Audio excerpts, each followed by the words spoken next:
What's up, everybody? I'm a little bit excited right now. I'm going to pick up my side-by-side. It's been in the shop for about 2 weeks. And we'll get around to a little bit more of that here in a minute. I went to the shop. The fan when the bike gets real wet doesn't work for some reason, like the fan that keeps it cool. I don't know if something gets wet and it stops working, but these guys have sprayed it down at the shop and done everything they can do to it. Can't make the fan stop working. So maybe God fixed it or something happened there. I'm kind of glad they can't get it to do it again. And then, of course, it had this service engine soon message that came flashing on it. And that was because it's kind of like an oil light in your car that comes on when it's time to change the oil. Well, the thing is, I had changed the oil about, I don't know, a month or so before that light came on. So those lights typically come on like at a certain number of hours or miles or something like that, like your car does. It doesn't really know when your oil is getting weak and it needs to be changed. It doesn't work that way. It works off of some kind of a timer, whether it's mileage or hours or something like that. That's how that stuff works. But anyway, I didn't know that those side-by-sides did that. I knew cars did them. But so anyway, that was another problem. The guy's going to reset that for me, and then I found a trick online now of how to reset that myself. But I didn't know if it was that or a motor problem. That's why I took it to the shop to get it checked out. But the shop that I take my bike to, it's the coolest shop in the world. They do everything there. They'll take side-by-sides that are, my height or the size of my side-by-side or smaller, and jack them up to where they're overhead high on me. I mean, I've seen a couple of their bikes there last time they've done that too. They just do some really awesome stuff. I don't know if they're gonna let me film or not, but I'm gonna ask them when I get there if I can just kind of film real quick and kind of show you guys their stuff. But really cool shop, really good folks over there, and hopefully they'll let me show a little bit of that. So I wanna jump in the truck and go grab it real quick before they close, and hopefully they say yes and they'll let me show y'all some of the stuff that they do there. It's really, really cool. So stick around for a little bit.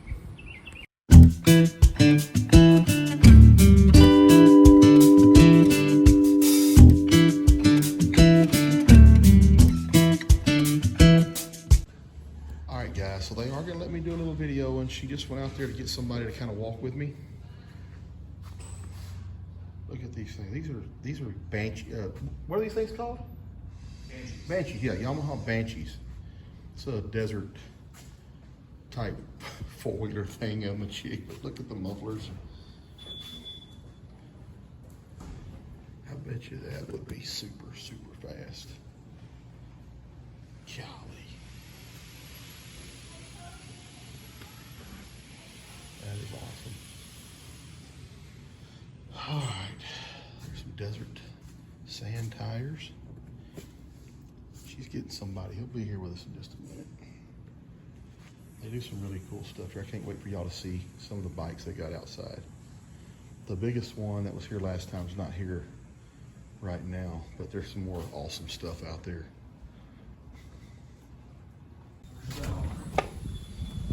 Sorry, man, I wasn't ready. Apologize. All right. Cool deal. I'm Daniel, by the way. Ben. Ben? Ben, yes, sir. Ben, you mind being on YouTube, Ben? It looks like I don't have a choice. Huh? Well, I can stop at any time. You're good. Now, Ben, listen, I just wanted to walk down here and kind of show these guys some of the stuff that y'all do. Okay. Is that cool? Let me go close up some of the doors. I can't have anything. I won't shine that direction. I won't even look that direction. Yeah, that's fine. I'll do right by you guys. All right. So, Ben, like this thing here on the end, did y'all do all of that work? No, that was built by PATV out of Orange. Came here for a little bit of modification to it. It was a little too high for the customer's liking. It was a little too high?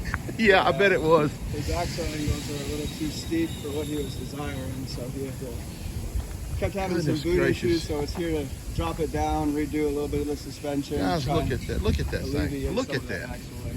What is, all right, Ben. I want you to hold this camera. I'm going to walk up and stand by that thing to give them a real perspective, okay, of how big this thing is. Like, this is huge. Sitting on 52-inch tires. 52-inch tires.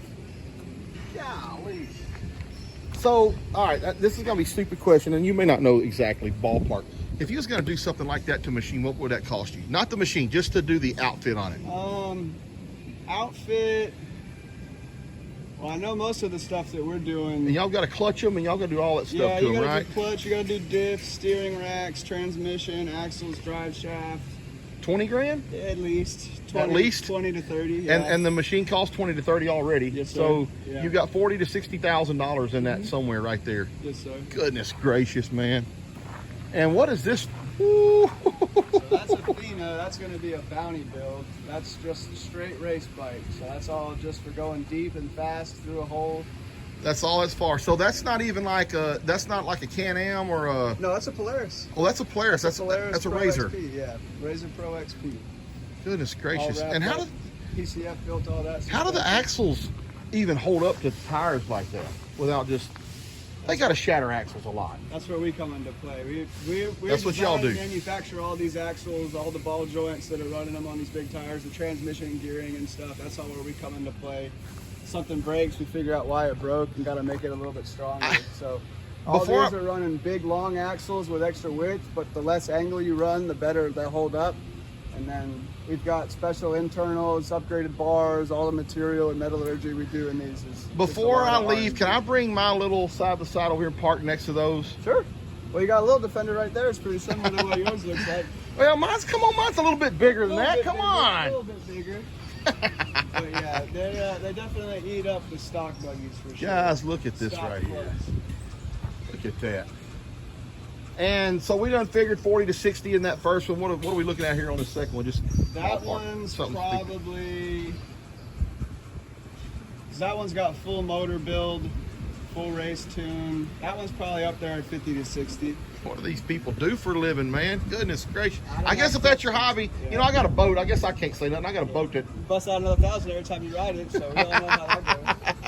Yeah, just But like even, race cars. I think this right here is probably what I think this right here is a good size. Yeah, so that's our 6-inch lift slash long travel, all the way in our axles gearing. It's on 37s, so it's mild lift, but a good trail setup. You slap some portals on that, and then it'll run 50 just like any of these other bikes. But no So- portals. We did gear reduction in the transmission, so we don't have to Right. do any extra really extreme clutching or anything. And this is a Ranger. Yeah, Ranger. Polaris Ranger 1000. So I think, well, I don't want to show inside the shop, but I want to show this buggy. Is that okay?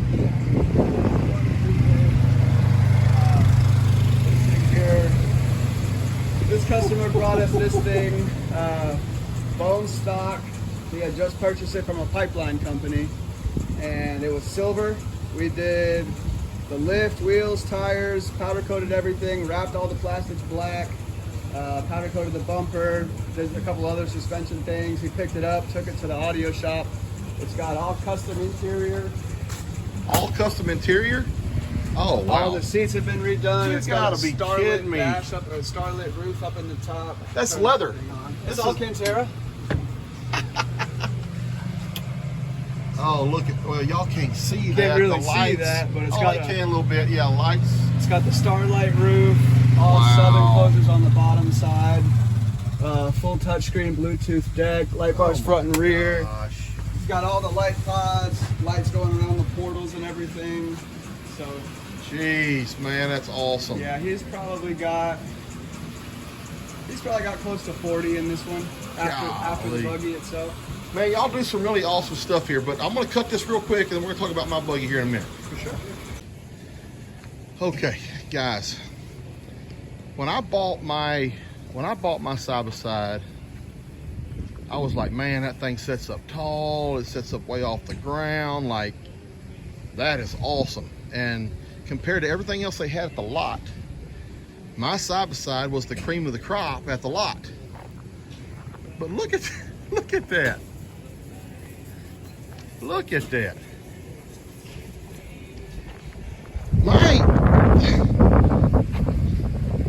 The butt, where this guy's butt is sitting on the seat in here, is up almost like to the top of my seats. Oh my gosh, look at that. He's gonna back that over here. He's gonna back that over here. I can't believe he's making me look bad. Oh my gosh. Ooh-wee, dude, that was so wrong, man. You just like miniatured my little buggy there. Well, I gotta show you what its potential is. Yeah, well, I don't think I need that kind of potential though.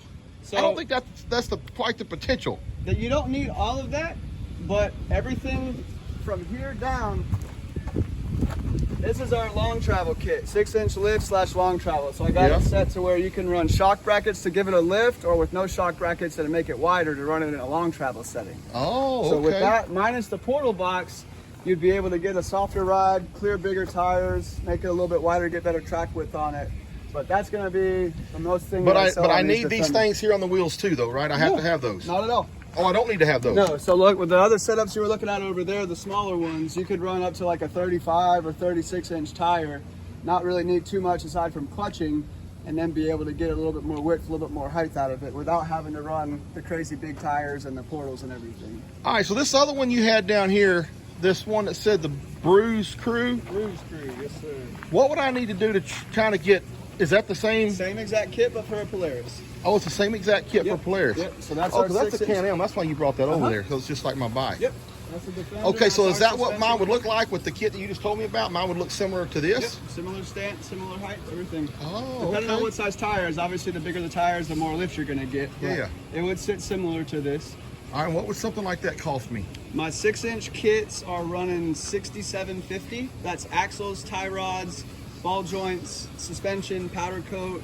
That's everything you need to bolt on and just roll with it. Aside from wheels and tires And clutching. and clutching, yeah. So if I go clutching, is another how much?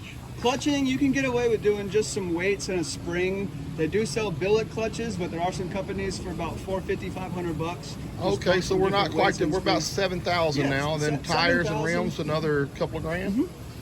So 10 grand for sure, I could have that. Oh, 100%. Yeah. 100%. 10 grand, you'd have a fully done up buggy, refreshed, looking way different. And you could have from a windshield, a front and back windshield on it. Yep. I don't want doors. I do want front and back windshield though. The only thing when you start adding the front and back windshield without doors or the enclosure is it creates kind of like a vacuum inside of it. So when you're I riding, knew the windshield did, but I thought if you had a back windshield, it cut that out. No, it still does. It's the doors that cut that out. Yeah, it's the doors that cut out that air circulation inside. But you can have the windshields that pop up. Tip up makes that all go. Yeah, but I want the full glass. I want the, because all that plastic stuff scratches. It's Yeah. kind of junk. Yeah, But they do make glass tip outs, I think, for the Can-Ams too. yeah, the glass is what I would want. Yeah. That's glass right there in that one, right? Yep. That's a glass tip out. That came factory from Polaris with the Right. doors, AC, heat. Oh well, everything yeah, I like don't need all that. I'm not that Yeah, spoiled. so he bought it similar to yours. He bought an XMR, but then they added the cab, added the heat. This added all guy that afterwards. here did. Yes. Oh, So okay. that was just like yours. It's an XMR, but a crew. Right. But he added the full doors, the windshield, the back windshield, and then they added the AC and heat module inside of it. So it's all aftermarket. Can-Am does sell all those accessories separate, so you can make yours a full enclosure with AC and heat, but it's a lot more expensive to do it. I was telling everybody before you came back out here that when I bought my buggy off the lot, it was the biggest buggy there. Like it was set up higher than any of the other buggies. You know, they were all just stock stuff, and I'm like, man, that's the buggy I want. Yep. And then I bring it somewhere like this. I'm like, what in the world? My buggy's so like. Hey, We that's, deal with everything. Like I said, we're a manufacturer, so we've helped this industry push it to be able to get this big. yeah. But the biggest thing is making it reliable to where you can still ride it around and trail cruise. Last question, and you're not gonna hurt my feelings. I promise. What's the best buggy out there? Can-Am's done a lot in the last couple of years as far as upgrading their stuff. I'm more fond of Can-Am's here lately. I did just recently purchase a Polaris. Yeah. Any certain reason? Not really. They both have their failure points. I see it more on the mechanical side of transmission failure, axle failure, suspension stuff. So I do see both of the same fail points on both the Can-Am Defender and the Polaris Ranger. Yeah. Same with the X3s and the Razor Pros. They've both done a really good job of upgrading the stuff as it goes on, but as of this 2024 year model, I don't think there's really that much of a difference between the Razor and the Defender. I'm gonna walk between. I want you to hold this just for a second. Oh, we walk between So, them? are you family here? No, sir. I just work for him. So you just work for him. You're not part of the family. No, sir. I just want to. This is what's nuts. I mean, this one sets up higher, obviously, to the floor. But I bet you the seats aren't that much different. Because you just said lower this one, right? The seats- You are sitting a little bit lower, but you're still probably a good 8 inches higher up really? in the seat. Yeah. But so you're 8 inches higher in the seat, but your tires are probably 12 inches difference. I mean, it's crazy. Yeah, those are running 63s. Those are 52s on the I'm Defender. gonna tell you right now, my wife would not be able to get in either one of these. Like, Well, that's what the tires are for. The tires are built-in ladders. So you step on these to crawl up? Yep. I can just see that. They're little ladders. She would never go with me anywhere. Ever. Yeah. Ever. She might go with you, but she'll probably never get out. Never get out? She'll get in and then wait for you to get back on the trailer, then she'll get back out again. Hey, man, I really do appreciate it. No I'm sorry to problem, take up your time. You're Thank good. you You're so good. much. Yes, Really sir. appreciate what y'all did. And I wish I could have made the issue a rise, but it's okay if you want to, tell everybody that your company's going to be on Daniel Morrow Outdoors. Be on there. I think this is going to be my Sunday video. video. Okay. Anyway, y'all check it out. I appreciate y'all a lot. Yeah. Thanks. Well, I didn't get my side-by-side unloaded yet, and this started happening. I don't know where LJ and Opal are at. I think Buffy's in a stall. I can't tell if LJ and Opal are out there though. I don't think so. Oh, maybe they are. Maybe they're behind her. Woo! It's coming down like this just happened all of a sudden. Me and Feather almost got caught out there. You better get in the house, boy! Woo! Oh, Dad, I don't know what he's doing. Oh, Lordy. Hey, Feather. Come on, Fed. Woo, boy. It came down quick. I'm pretty sure Bree and the kids were stuck in it too. Where? Down at the horse barn. Oh no. Guys, I sure hope y'all aren't disappointed in me with the little bit of a clickbait you got there on the thumbnail today. Old Dan didn't get a new toy, really. Wishful thinking.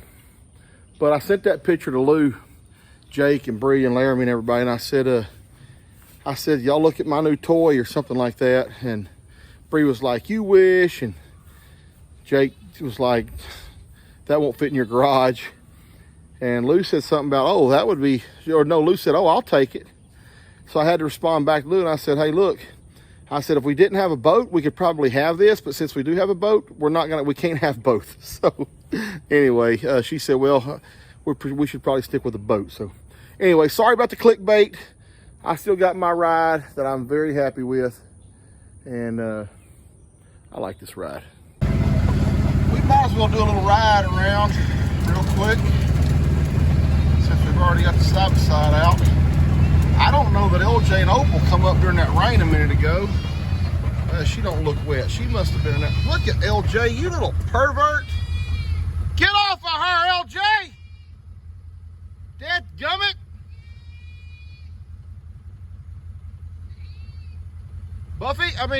Opal, go get your man. Go get your man. Do not let him act like that and treat you that way. Don't let him treat you that way.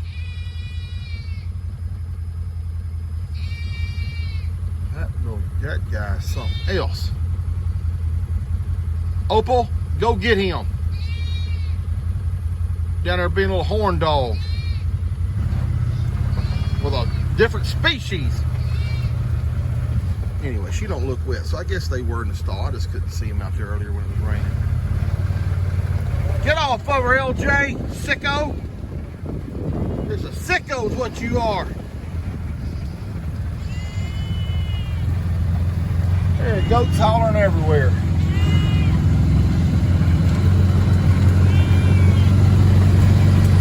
Oh, Gidget.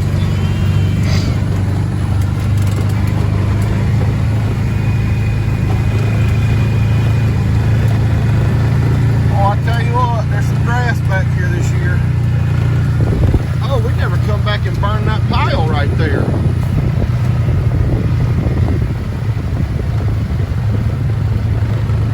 We never came and burnt that. It's wet now. That's where Lou and Bree brought all the other limbs to the other day back there.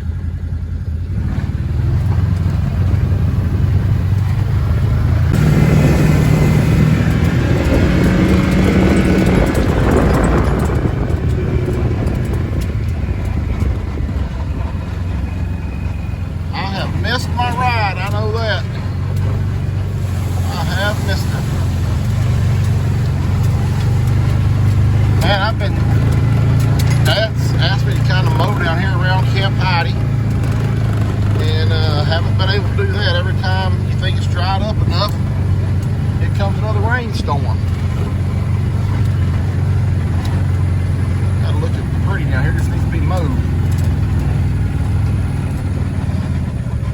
I'll get down here to it before too long. It's not too wet. That rain we got today's not too bad.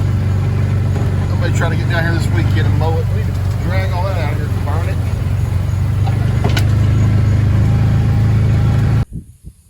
it. Okay. I'm serious. It's almost kind of gross how he's just like, when I pulled up over here, he was obviously trying to mount her again. And then he had his, like, he just walking behind her with his chin up on her back, like a bull does a cow when she's in heat. Look at him licking on her. I don't even know what to say about that. And poor old Opal, poor Opal Rose does not look like she's happy. Opal, get down there and do something, for Pete's sakes.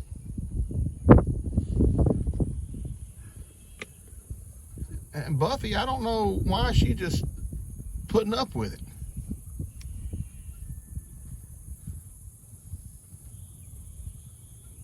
Get away from him, baby. There you go. He just following her. It's very awkward. Very weird. Why is it that I always got to have the one with have the weird animals? Baby girl, I can't help you, but you know what? You can help yourself. Get over there and run his butt out of here. Get over there and run his butt out of here.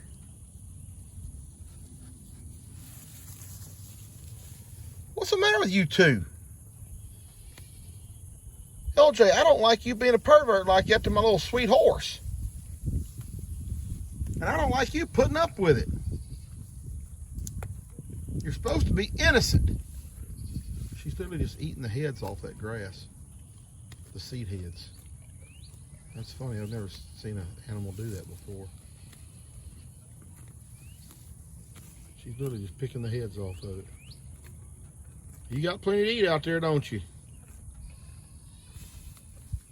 I don't even know why I feed these animals. They got so much grass out here and roly-poly fat. They don't need feed. LJ, listen to me. Listen to me. There's your woman right there. She's not happy with you. She's not happy. Don't you go over there snuggling up on him, Opal Rose. You go over and beat his butt for acting like that. That's not okay. All right, I'm curious. We did have a lot of blowing rain. So I don't know how good the little dam did or any of the rock work, and it was blowing too. Well, actually, the stalls are very dry. There's a little bit that got out here. It's not standing water. Maybe this probably was just blowing rain. I expected them to be much wetter. Had this rock not done its job. What are y'all doing? But these stalls are dry. So all that water that was coming in here and running, it's not doing that anymore. Get down. Get down. Get down. Get down. At least it's not doing it right now. So, good. That's a plus. That means this worked. I'm very happy to know that. What is going on out here? What's with all the noise out here? Good night. I think poor Ball Goat. I'm coming, Ball Goat. I gotta let Ball Goat over here. She's been without these other goats. That's sad. That is so sad. Let me get her some feed. I'll let her in. Whew. All right, well, guys. Chore time is over. Playtime is over. Well, I thought I was gonna say everything's in eating. The goats are in eating. Buffy's in eating. LJ and Opal are being their normal, ridiculous selves. They won't go in their stall until probably I'm out of the yard. There they go. I'll back up 3 steps so Opal will go. There she goes. And now I'll wait on Doofus over there. See what he's gonna do. And if he doesn't hurry, the goats will be out of their stall over here eating their food. Here he goes. Oh, LJ's starting to grow a little bit. Opal's still so small. LJ is actually starting to grow a little bit. There they go. Now they're in. And the last thing to do is come back out in about 30 minutes and let old Buffy out of her stall. And I'm really glad those stalls stay dry. I'm so happy about that. The little walkway area right there, I guarantee you, that's just blowing rain. And that's why it didn't puddle up and run back into their stalls. So the little rock thing I did worked out fairly good. And anyway, I like it. Thank y'all for hanging out with me. Hope y'all enjoyed the little video of the side-by-side shop and seeing those things and listening to those guys. I don't know, I could like to take y'all along for that kind of stuff, because those are things people don't get to see every single day. And oh, hey, you come on, come out of here. And what are you doing on my porch? What are you doing on my porch? Huh? We gotta do some washing around here. Hey, what are you doing here? Who is that, Feather? What's that goat's name? Hey. Hey, hey, where are you going? Where are you going? That must be one of Pops' goats. So I have to call him and tell him you got a goat out over here. All right, guys, hope y'all enjoyed the video. Catch you guys on the next one.